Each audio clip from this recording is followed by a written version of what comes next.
Hello. I'm up on the side of the mountain at my place, and this is something I'm quite proud of because I've been pulling water out of this mountain for 25 years now, and it's a pretty amazing system.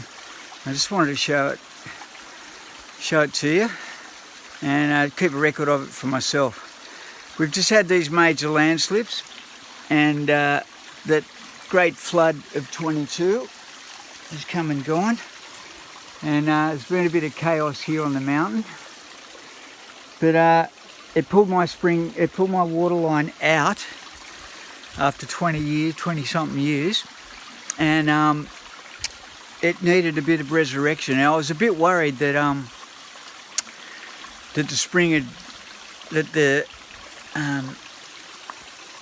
the line going into the spring where originally tapped it had been shot to smithereens by the floods.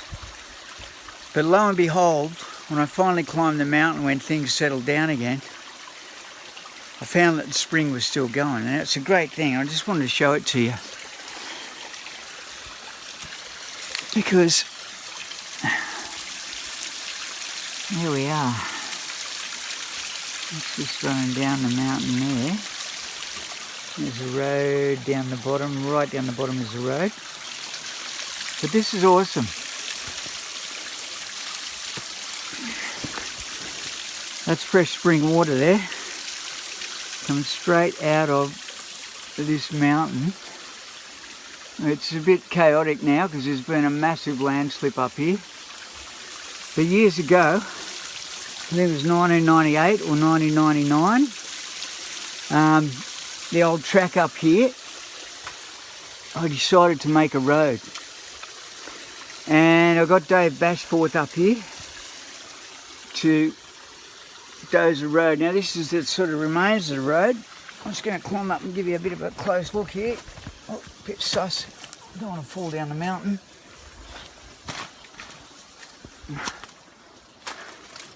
Anyway, that's the landslip. This was the road. This was the road up to the top plateau.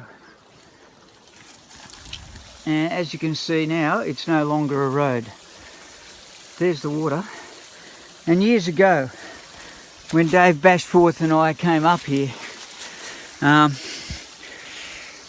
Dave said to me, we struck this spring when we were making the road up here with his excavator. And Dave, old mate, he's been living up here all his life. His family have been doing earthworks all their lives since the late 1800s. And Dave said, "Do you want to tap that water, Johnny?" And I went, "Hell yeah. Like, of course I want to tap that water. How do we tap the water?" Anyway, then Dave proceeded to get the excavator in action. And what he did was, he got over here against the mountain there, and he dug about from that tree fern down to about here. So what have we got, 3 or 4 metres? He dug a metre deep trench, and it was pretty amazing because he dug the metre deep trench, and then we filled it up with blue metal, and halfway up he put an ag pipe in it. And as you know, or you may not, but I'll let you know, ag pipe is a flexible pipe with holes in it.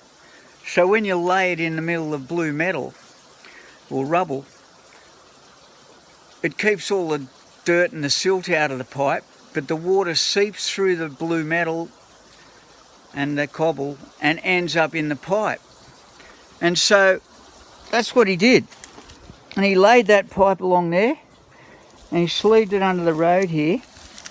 And then we got that PVC pipe, stormwater drain pipe, and he sleeved the ag pipe into the PVC pipe, and then we covered it over with gravel. And as soon as we done it,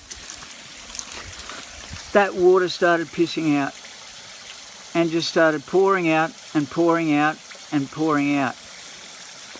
Anyway, end of the story is that, like, that's been my water supply for 20 something years, and I swear to God,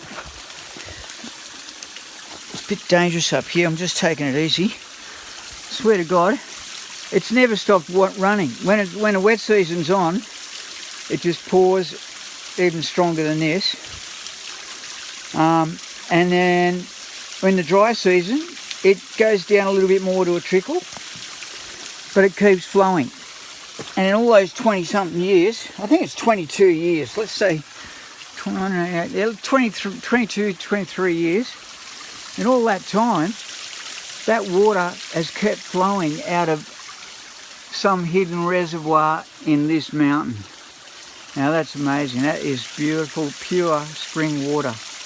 And I love it. And it's one of my greatest things that's ever happened on this land, is that that's what we tapped.